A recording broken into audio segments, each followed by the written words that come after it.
Well, hello and welcome back to another week on the allotment. You may know I've been away a few weeks. It's been a fairly significant time for me and my family. On the 4th of August, my father died. Now, of course, that's incredibly sad. I am full of sadness about that. But he was 85.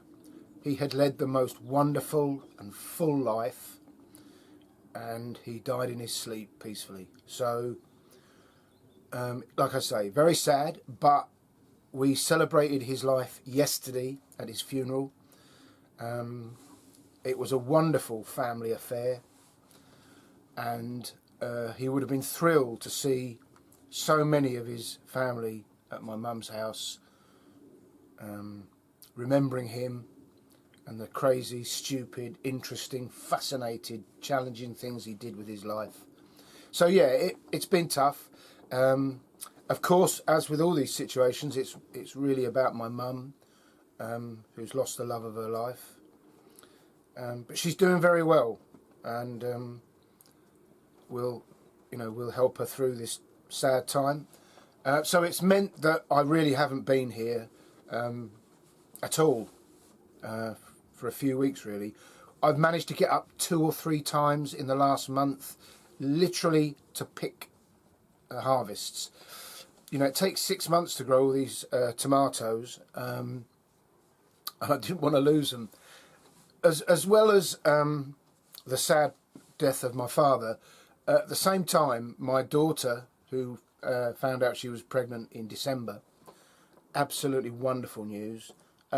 She gave birth on the 21st, so last Monday, to a beautiful baby boy, George. So as well as the sad news, you know, inevitably one person passes, another is born. So yeah, and it's very touching that they've given him the middle name of Charles, which was my dad's first name and my middle name. Yeah, fantastic. So as well as that, my eldest son, who lives in Yellowknife in Canada with his partner Nikki and their lovely little girl Lexi, they had to evacuate because of the wildfires.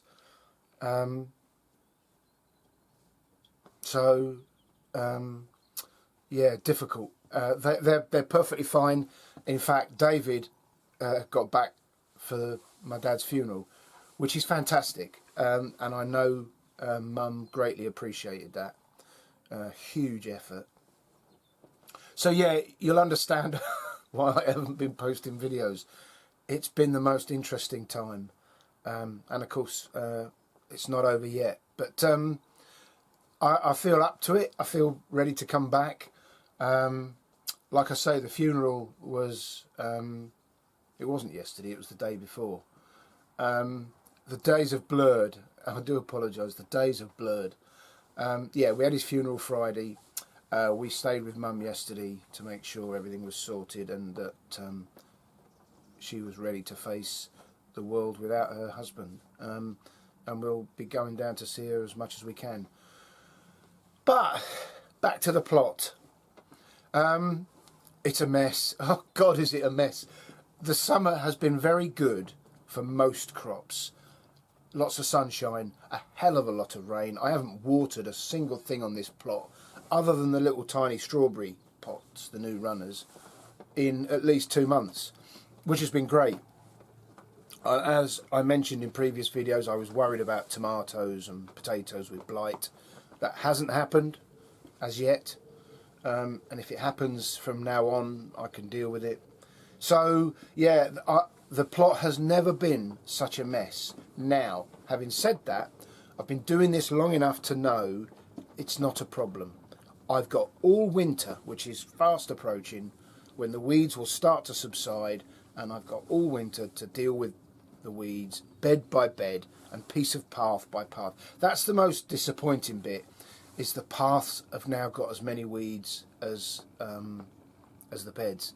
And yeah, it's frightening to look at, but I'm not going to worry about it. Today really is all about harvest.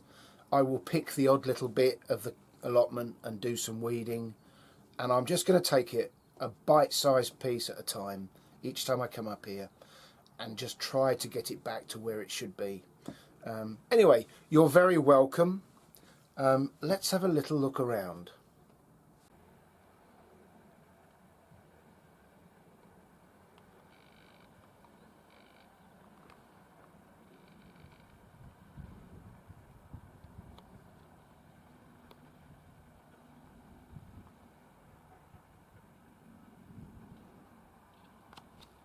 Well, as is my way, let's start here at the bottom of the plot by the gate.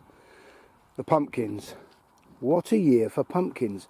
Now, I haven't looked very close at them because, like I say, I haven't really spent any significant time up here since the 4th of August. But from initial glances, it all looks very good. Unless the rats have nibbled at these pumpkins and I haven't seen it. They look fantastic, and I need 12 because I've got 2 plots, and the contract says it's 6 pumpkins to the farm shop per plot. So I have more than enough. So my daughter will be able to come up and pick her pumpkin, which I know she likes to do. And the cucumbers, which are here, 15 plants in total. Boy oh boy, have we had some pumpkins, some cucumbers. Jesus, we're juicing them. You just can't use as many cucumbers as I've produced. I mean, it's a lovely problem to have. We've had to throw them on a compost heap. Anyway, yeah, it's great. They've been fantastic. The Granny Smith apple tree, I've just had a go at gently trying to lift some of the apples, and a couple of them have come away. So they're just on the cusp of starting to harvest.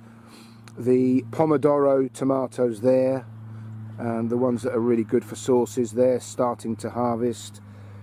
I've got these tomatoes here, forget which ones they are at the moment, but they're looking good. I shall pick some of those today. Leeks are good. Not as many as I've grown in previous years, and other years I've grown a lot less, but it's a really good, healthy looking crop. Really pleased with the leeks this year. And of course, I think a lot of that is down to the rain we've had. And you can see all this comfrey. That's another result of me being away. I haven't harvested it. Again, I'm not going to worry. That's all going to go on the compost heap at some point. So yeah, it all looks good. There's a second patch of pumpkins here, and again, it does look like a classic pumpkin patch. Very happy. I'll tell you what's been one of the best crops this summer, blackberries. They have been fantastic. In fact, we're still picking them. I shall pick some more today. Another crop that's been superb is the carrots. Thrilled to bits with those tubs. But they don't keep the carrot fly out. I shall talk about that more later. So, moving on to the plot main. The 2 roses here have been fantastic and have been flowering all summer long. The runner beans have been good. God, have we picked some runner beans. Beetroot, again, another superb crop. Beetroot always crops well. And here's a classic example. You know, normally I would keep on top of all those nettles and thistles and, you know, but in between them, the French dwarf beans are there ready to be cropped, and I shall be doing some of that again today. I took the netting off the Brussels sprouts because the netting wasn't high enough. The pigeons have had a go at one of the plants, but they seem to be doing okay. And here's another sign that I haven't been here. All this waste has been building up. And I just haven't got around to putting it in the compost heap, so that won't take 5 minutes to sort out and clear up. One of the things that hasn't worked this year, and it's because we simply haven't had the heat, is these gourd birdhouse. I mean, you can see they're growing prolifically and they need cutting back off the path, but they're not producing the fruit. The fruit are all very tiny and they're just not developing. I'm not worried about it. I grew a fantastic crop last year. I made a lot of money at the farm shop with them, so no complaints. And that's all down to the weather, which I can't control. But at the bottom here are some butternuts, and they also are not doing that well. But again, I haven't looked inside there for a month. That may have changed by now. And as beds are being cleared, so I had onions in that bed there. That was where my peas were, and then there were potatoes there. As those beds have been emptied, I've emptied my leaf mould bays, and I have scattered the leaf mould on top of the soil, and I've raked it a couple of times, and that is starting to work its way in. Over the top of these main crop potatoes, there's my main tomato bed, and they're whoppers, and they are now ripening. We've had quite a lot. In fact, that's one of the main crops I managed to get up here and pick in the middle of all our time away, and so the freezers are really filling up nicely. The best thing from flowers point of view on the plot this year has been the zinnias, which are in quite a lot of pots. They've been beautiful, and I will be growing them again next year and every year. There's my first planted main crop potatoes, Sarpomera, and I'm going to harvest one row of those today just to see if they're surviving the slugs. That is one of the problems with all this wet weather. The slugs have been rampant. I have red and green cabbages in here, and they're all ready to harvest. Oddly, in that bed there of onions, I harvested the onions and they're all now storing. There was one leak. You know, it must have been an accident at the producers. I don't know. It's certainly not anything I've done. So when I pulled all the onions out, I left that leak, and it's probably the biggest leak I've got. Some of the blackberries have gone over, like the ones on this arch. So I got some time to chop all those down, and take all the old canes out, which I've got to chip up at some point, and then I've fed in the new canes up and over the arch, so that's ready for next year. Those are the frames I grow my peas up. So what else have we got? Around here are all my new strawberry plants, and I need 30 to fill the bed I'm going to grow them in, and I've got over 30, so that's very good. The asparagus, which I will be able to crop for the first time next year, is very, very full. You can see there. And they're growing in frames or restraints so that they stand upright, which has pretty much worked. But there you can see there's a path there, and the weeds are, you know, knee height and above. And I just haven't got around to that, and at some point I will. But I'm not going to worry. I try not to look. Sweet peas went over a long time ago, and again I just haven't had time to take them out. I'm not going to worry. I'll get them out at some point. Sunflowers have been great, but you can see there's one been knocked over by the strong winds that have persisted all summer long. I planted a second sowing of brassicas in that bed, and again it's full of weeds, but the brassicas are developing. I got here in the dark, so I couldn't see very well, but there seems to be some broccoli heads forming. And now to the top. This is my last sowing of main crop potatoes, and that's Sarpo axona, and in fact there's another one over there. The flowers have been fantastic, a total success. And I will do exactly the same in this same piece of ground next year. I simply scattered one of those wildflower mixes and let it do its thing. The only difference is I'm not going to do the sweet peas because they detract from the beauty of the bed, and they're a lot of work.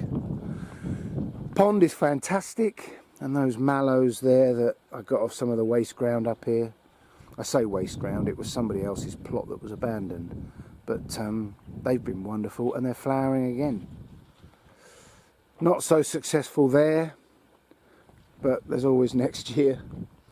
And over here, a couple of things to report. I have some massive spring onions. I always plant too many and we simply can't use enough of them.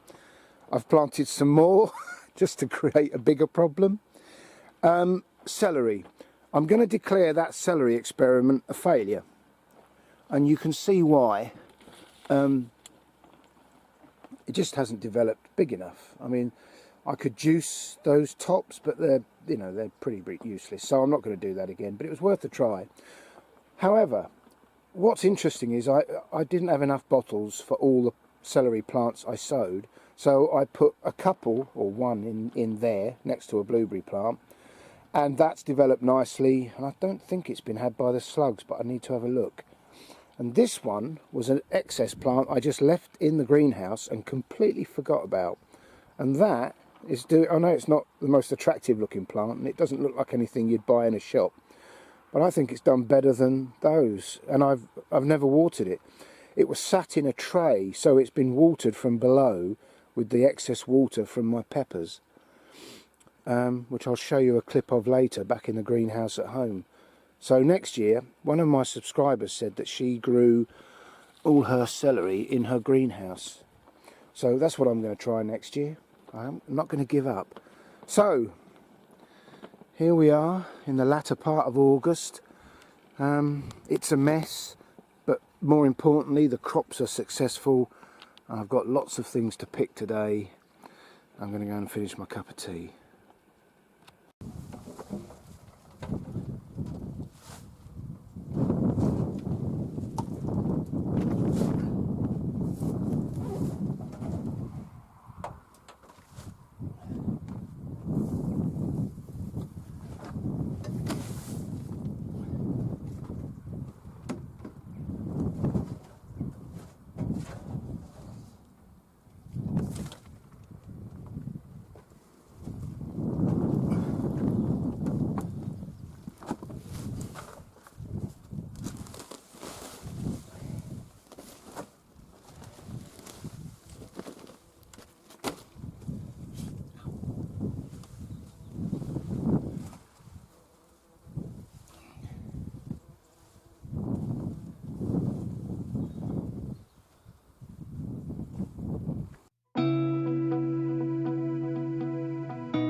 Well, this corner of my plot sort of exemplifies what I'm talking about with things that are getting away.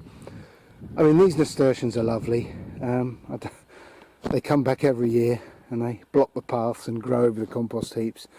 So this has all got to be taken down at some point. And look at the path. That's a mess. So all that's got to be cleared out. And yet, with all that work, these pink flowered strawberry plants I bought, and look, I've created a runner. It's flowering and it's got strawberries on it. So there's a little tiny crop of late strawberries to be picked there. So that's the key, is to pick out the positives and see that although it all looks a mess around here, there are still crops and wonderful fruits to be eaten. Well, these potato pots, some of them I've harvested, some of them I haven't, and they've all got one thing in common: incredible amount of weeds in them. But again, as long as the potatoes are okay and there's been enough water to go round, so I need to look at that today. And it's the same with the carrots. These were all being kept very well weeded and it's got away from me, but there's still the carrot crops in there. And I thought this year, because I've got this very large piece of glass that will cover 3 of these pots, I'd try and sow some carrots to harvest later on in the year. So as I emptied one tub, I scattered some seed, and lo and behold, I have some small carrots developing. They were planted or sown on the 11th of August. And they're working. So I shall try and harvest what's left in these 2 tubs so that I can get that piece of glass across all 3 of them. Who knows? It's worth a try.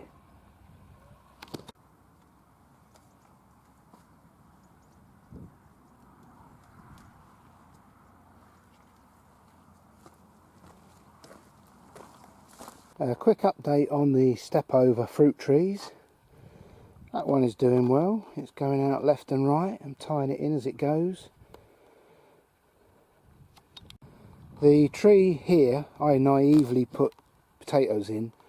Of course, when you put the potatoes in the ground, it didn't occur to me that I would smother my step over tree, but I've just pushed some of the potato foliage out the way, and as you can see, not only is it doing well, it's developing fruit. Yeah, so far so good. Well, I cut all the leaves off on one of my visits up here, because once it gets to August, the tomato plants don't need their leaves. It's all about ripening the fruit. And I'm going to pick them now.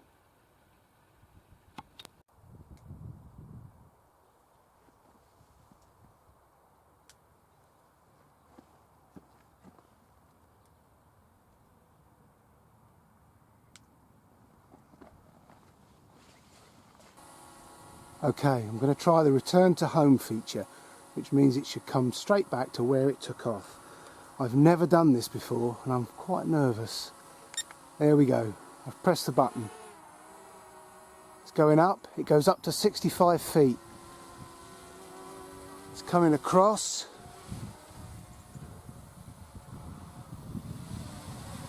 It's coming down. Down. Down. It was on that H.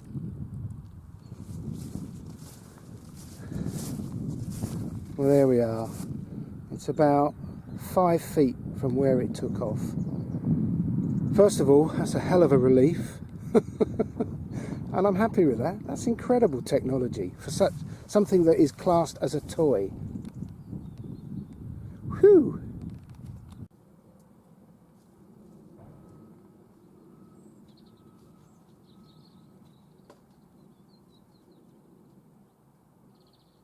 Well, hopefully you can see the size of that courgette in the scale with my hand, but that really is at the very limit of what we should be picking. It's got away from me a bit. They're both a little bit bigger than I would like, but I'm taking them home anyway. The reason being, when I say that I let this plot get away from me over the last month,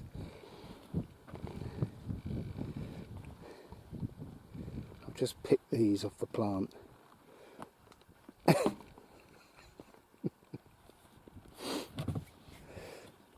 Yes, I've taken my eye off the ball in the last month for perfectly acceptable and reasonable reasons, but it does have a consequence.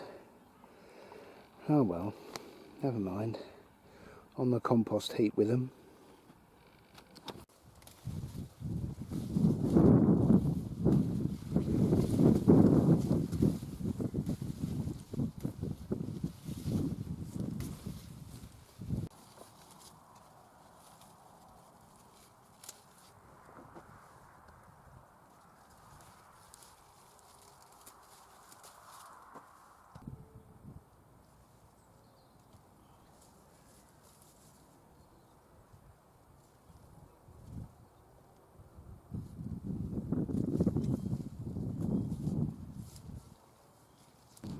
Well, I'm afraid I have to declare my Sarpo Mira main crop potatoes an unmitigated disaster. I don't think I've pulled a potato out that I've not seen a hole in. I was going to do one row, but when I saw the disaster that unfolded, I thought, well, I might as well pull a second row out because they'll all be the same, and they are. And that's obviously down. I mean, they're advertised as slug resistant, not slug proof. The key's in the detail. So yeah, no main crop potatoes. I'm not pulling that last row out now just because I can't be bothered. But of course, with the wetter weather, the slugs and snails have been able to move around freely, and that's the upshot. Maybe today or tomorrow I might go through that and see if there are any that are usable, but it's a crying shame.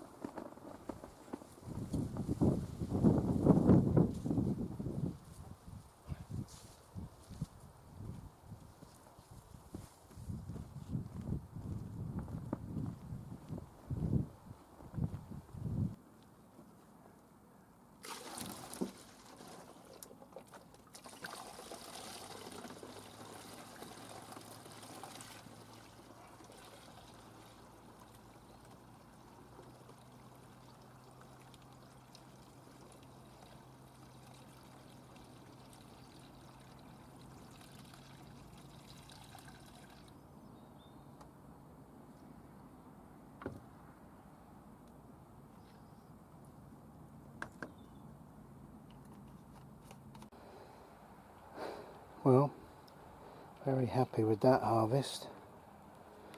Not quite sure what I'm going to do with all those cucumbers. I'll go through the juicer, I suppose. And when Cheryl sees all those tomatoes, she'll have a fit. But, very happy. Well, my first full day back in over a month. Very productive. Really disappointed about the main crop potatoes. If anyone knows of a main crop potato that you can grow in heavy, wet soil that isn't eaten by slugs and snails, I'd love to know. I thought I'd mastered it last year, but obviously it was the extreme dry weather that kept the slugs and snails away. Lulled me into a false sense of security. Anyway, we'll see about the rest of them. But yeah, it's not good. Lots of harvest, as you saw, and you know, a lot of weeding, hoeing, tidying up. It's good to be back. Should be back into a regular routine now. I hope you can join me. But thanks for bearing with me, and all being well, I'll see you next week. Until then, look after yourselves, take care, bye for now.